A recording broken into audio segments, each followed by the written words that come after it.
Purposive Communication, Exploring the Dialect and Culture of Bicol.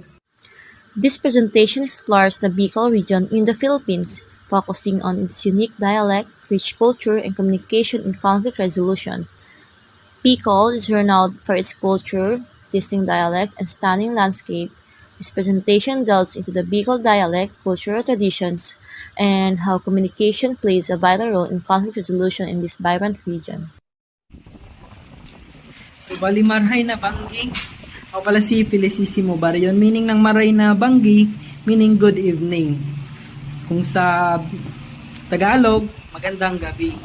So, bali sa taga-Albay po ako, Ginubatan, doon. So, bali doon sa amin, isiba-iba ang lingwahe namin. Pagdating mo sa Naga, iba. Sa Liga, Uwas, Pulangi, Ginubatan, Legazpi, Tabaco. So, bali magkakaiba kami ng lingwahe. Pero sa Bicol pa din yun. So, bali sa amin ang good morning in Tagalog. Magandang umaga sa amin naman is marahay na aga. Ganun sa amin sa Bicol. Tapos sa gabi naman, ang good evening, marahay na banggi. Tapos once na example, tinanong ka ng kumain ka na ba, nagkaon ka na. Ganun.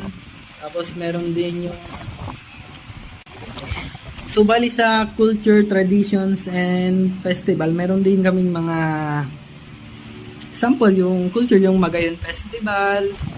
Tapos meron kaming sa Kamalig, merong Pinangatis Festival. Sa amin, sa Ginubatan, Longganisa Festival. Tapos, ang nagre-represent pala sa amin is yung Mount Mayon. Tapos, yung mga product namin, ang pinakasikat sa amin yung sili. Tapos sa pagkain naman, Bicol Express ang pinakasikat sa amin na pagkain. Kasi, pag sinabi kasing Bicolano, yung mga mahilig talaga yan sa maanghang. Sili ba?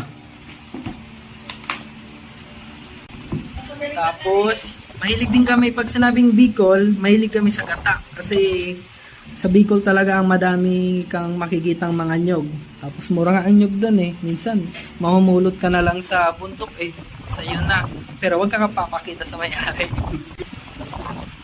So, bali sa language naman is mabilis lang din naman kayo makapag-adapt kasi syempre sa atin na tinagal-tagal. Tapos sa Bicol kasi mabilis lang din naman maintindihan kahit magkakaiba ang lingwahe. Kasi minsan sa tono, dun na lang nagkakaiba.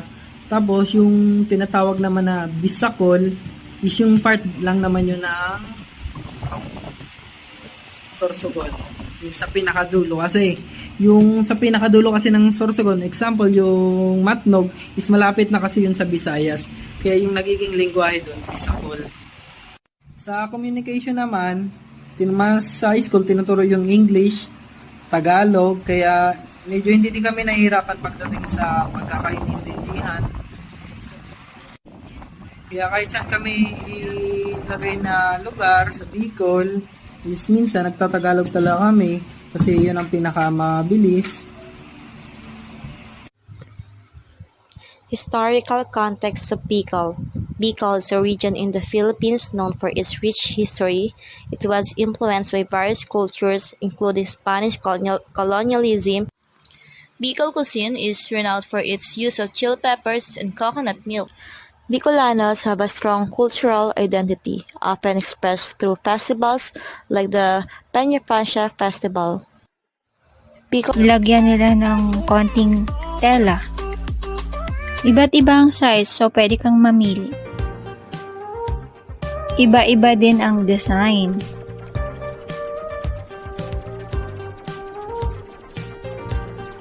Meron din silang wind chime at mga wood carvings na pwedeng pang-display sa bahay.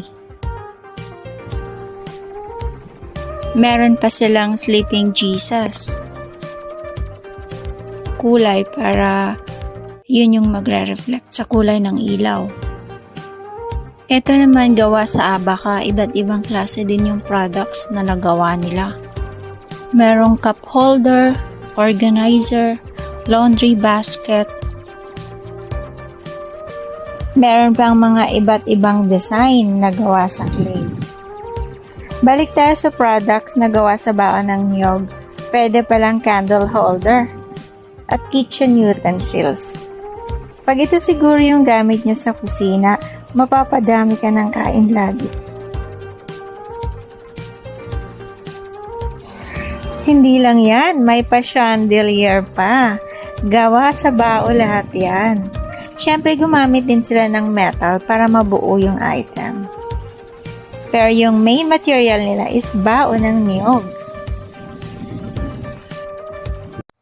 Bicol region has numerous dialects like Central Bicol, Rincorada Bicol, Bicol Albay, West Miraya, East Miraya, Bicol Buhi, Bicol Daet, Bicol Tabaco, Bicol Manide, and Bicol.